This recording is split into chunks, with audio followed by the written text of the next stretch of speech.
体に明らかな異変が現れているにもかかわらず医師からは答えがもらえない。あなたはその不安に耐えられますか。2025年3月、中国安徽省安徽市。痛い。34歳の女性ワンさんはベッドの上で痛みに顔を歪めながらその身をよじっていました。この数日ワンさんは顔面の腫れと激痛、口の中の出血に苦しみ、食事さえまともにできない状況。夜も眠れないほどだったのです。そして苦痛が続いた末、ワンさんはある場所へ向かいます。そこは彼女が痛みの原因を教えてほしいと訴え続けていた病院。ワンさんはその日、その病院の11階から身を投げてしまいました。一体なぜワンさんはそこまで追い詰められたのか。彼女はただ親知らずを抜いただけにもかかわらず、親知らずの治療をきっかけに自ら命を絶ってしまった女性。彼女を絶望させた信じがたい裏切りとは。女性を何より追い詰めたのは、病院がその訴えを無視し続けたことでした。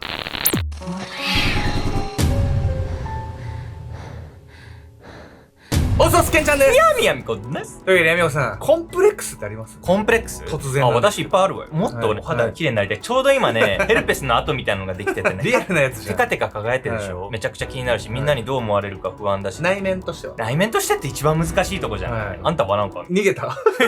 コンプレックス考えるってことは自分のドロドロした部分と向き合うってことだからやっぱり逃げたいことだとは思うわよ、まあ確かに。俺はですね、めちゃくちゃ伝統しきたり、過去はこうだったからこうだよみたいなおじさんがめちゃくちゃ苦手。おじさんなんだ。それはおじさんじゃなくても重んじすぎる人。よりいい方法があるのにこれやんないみたいな。いい面もあると思うよ。お寺とかで二礼二拍手一礼別にいいじゃないの。じゃなくて仕事の時、その伝統とかしきたりを守ったところで誰も別に得しないみたいなのが苦手だから僕は会社辞めたりとかね。僕もさ、さらけ出したんで、ヤミコさんも何かコンプレックスだったらメトラの皆さん知りたいと思うのでさらけ出してください。あんたの話聞いてて思ったけど、やっぱり私のコンプレックスはない。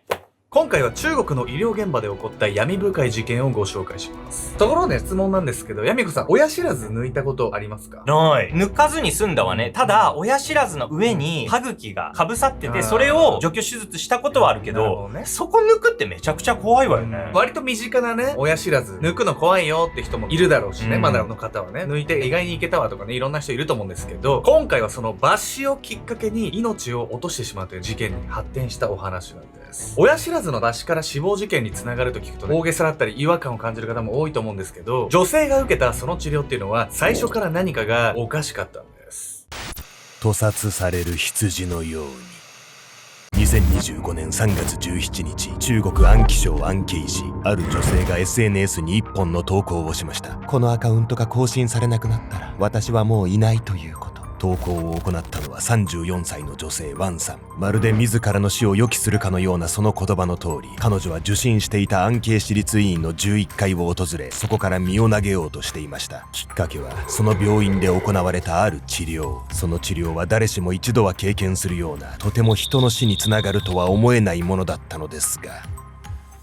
ワンさんが亡くなる5日前の3月12日、彼女は市内でも著名な病院、安徽市立医院へ訪れました。この数日、歯の痛みで夜も眠れないくらいなんです。担当医に向かい、ワンさんはため息混じりにそう話します。原因は右下奥に生えた親知らずの炎症。自閉スペクトラム症を抱える10歳の息子がおり、入院中の母親の看病もしていたワンさん。そのため彼女は普段から多忙を極めていましたが、この数日はあまりの痛みに何も手につかなくなっていたのです。ワンさんは直ちに航空科で抜歯処置を受けることに。安徽市立医院は3級高等医院、つまり中国では最高ランクに位置づけられる病院。担当医も主任医師、副教授、研究生指導教官と複数の肩書きを持つ権威ある医師だったため、ワンさんは安心して処置に臨んだのです。お医者さんはかなりまともに見えるけど、そんなダメだったのかしら。親知らずがそこまで悪化することってあるのね、違うんですよ。これワンさん側の主張なんですけど、実際の施術では、およそ施術とは呼べないようなおぞましい行為が行われていたんです。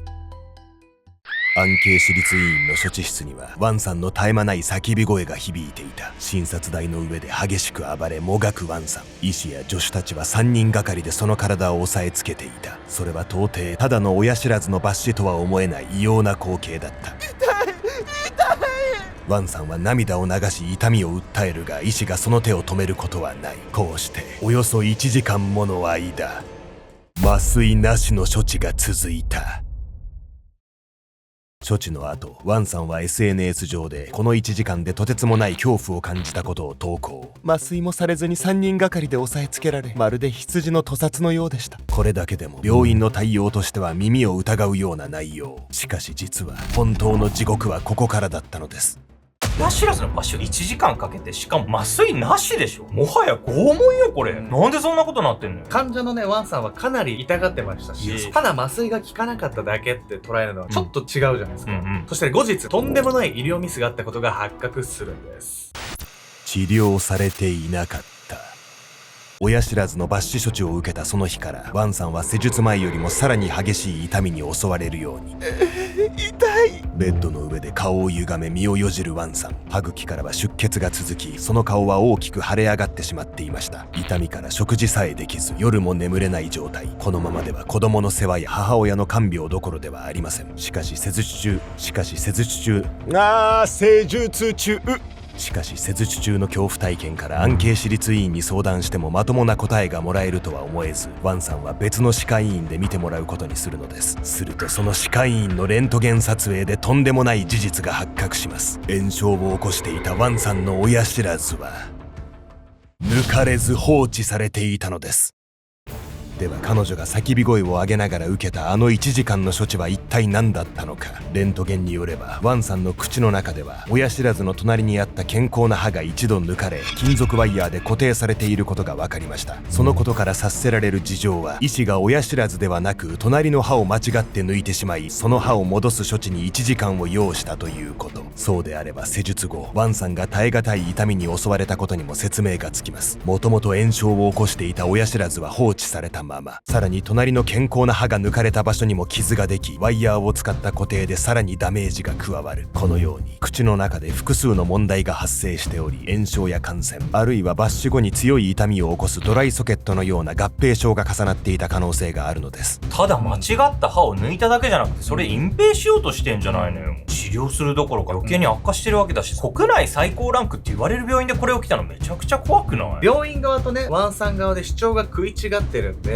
ミスを隠蔽しようとしたとまでは言い切れないんですけど、正直限りなく怪しいですよね。親知らずではなく隣の健康な歯が抜かれていたことについて、ワンさんは説明を受けた覚えがありませんでした。彼女はすぐに病院の診療記録を紹介すると、診療記録には確かに次のように記されていました。隣接する歯が緩んだり脱落したりする可能性について患者は理解していたと。さらにワンさんは麻酔なしで1時間もの施術に耐えたといいますが、診療記録にはこう記されています。施術中、局所麻酔薬リドカイン2本を使用した。その診療記録はワンさんの認識とは明らかに食い違っていました。しかし病院へ掛け合っても取り合ってもらえず、ワンさんは SNS でその不正を訴えるのです。安慶市立医院に診療記録を改ざんされました。本当にワンさんの説明と病院側の診療記録と全く通じつまが合ってないわよね。ミスそのものよりミスについて患者に対して納得のいく説明ができてないことが問題じゃない。そうですね。例えば自分たちがさ、患者だったら医療分野わかんないじゃん、正直。病院の人が言ったらそうなんだってなりがちじゃないですか。だからこそ説明を濁されたら不安って大きくなりますよね。ワンさんの訴えに対し、この後病院はどのような対応を取るんでしょうか。答えのない苦しみ。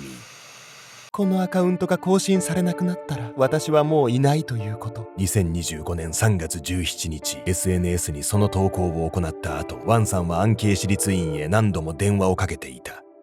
しかし電話の主がワンさんだと分かるや否や、何度かけてもその電話は繋がらなくなってしまった。どの診療科へかけても無駄。電話口のコール音だけが虚しく響いていた。もう誰も助けてくれない。なぜ私がこんな目に遭っているのか説明もしてくれない。絶望の中、彼女がスマホを片手にたどり着いたのは安慶市立医院11階の屋上。追い詰められたワンさんはその屋上で最後の一歩を踏み出してしまった。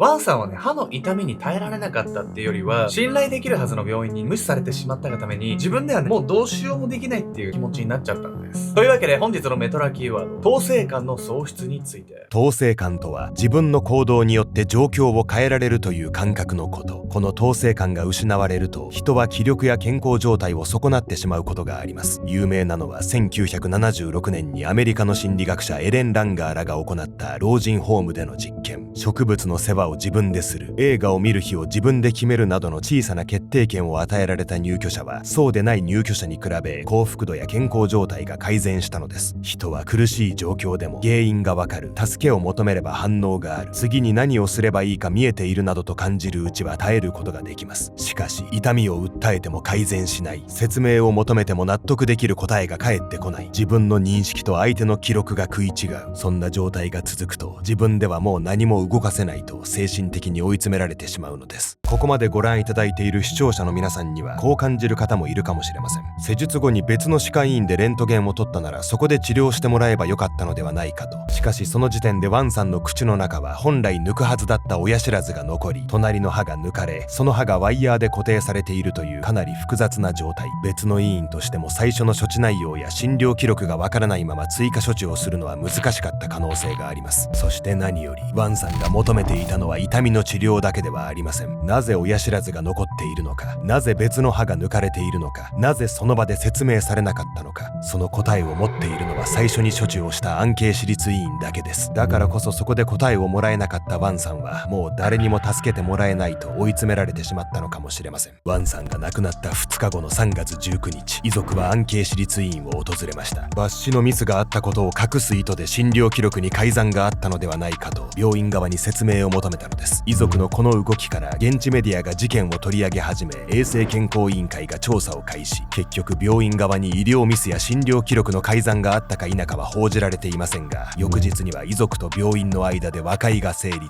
そして担当医に下された処分はたった3ヶ月の外来診療停止でした。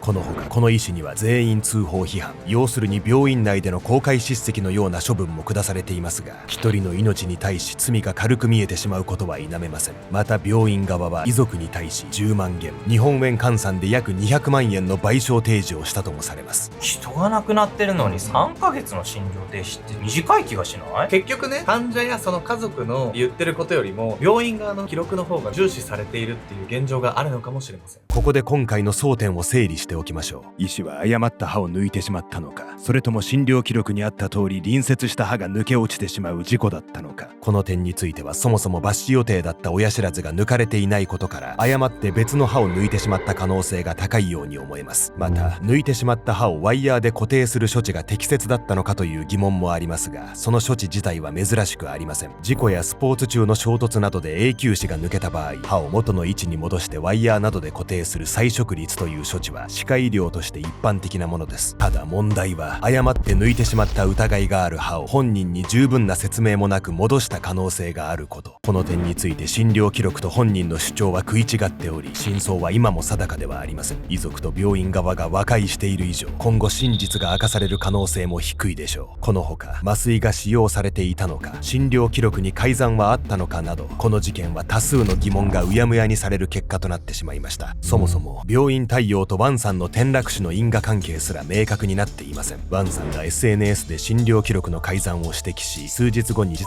を示唆した上で亡くなっている関係から病院の対応に絶望してとのことという推測はできます。しかし彼女自身が病院の対応が自殺の原因と直接的な発言をしたわけではありません。死亡の30分前に病院の複数の診療科に電話しても繋がらなかったという情報も遺族の証言に頼るもので、病院が意図的に電話を取らなかったと認めたわけではないのです。当然この事件には警察も介入していますが、最終的には刑事事件の可能性は排除されています。病院の対応はかなり悪質に見えるんだけど、疑わしきは罰せずってことなのかしらね。これだけね、疑わしい状況が揃ってるのに、処置室っていう閉ざされた空間の中で起こってるわけなんで、真実を明らかにするっていうのは本当に難しい話だなと思います。最初に説明したように、安慶市立医院は中国でも最高ランクに位置づけられる病院。それゆえこの事件は単に医師の技術不足だけでなく、医師が持つ倫理観の欠如の問題と捉えられ、市民の大きな不安や不信感につながりました。医療ミスが疑われた時、本当に怖いのはミスそのものだけではありません。私たちは病院に行く時、医師の技術だけでなく、何かあったらちゃんと説明してくれるはずだという信頼を持っています。それにもかかわらず、何が起きたのか説明されず、痛みを訴えても届かない。そして自分の記憶と病院の記録が食い違っ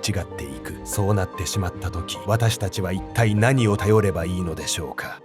おそっすというわけでね、皆さん、先日ね、ちょっと日程変更をお伝えしたんですけど、6月27日土曜日にですね、福岡で初のね、アルゴのオフ会を開催させていただきたいと思います。というわけで、僕とね、ヤミゴさんがね、初めてね、福岡に行ってオフ会やるってことなんですけど、ご興味ある方はね、概要欄、固定コメントからね、ご応募いただければと思います。そしてね、ほんとずっと東京とか、この間大阪やったばっかりだったんですけど、はい本当に対面でね、うん視聴者の皆さんと顔を合わせてね、お話できるっていうね、僕らにとっても貴重な機会なので、アルゴいつも見てるよっていう方ね、ぜひね、画面越しじゃなくてね、実際にね、僕らとね、お話ししてチェキを取ったりとかね、いろいろ考えてはいるので、ぜひね、ご応募いただければと思います。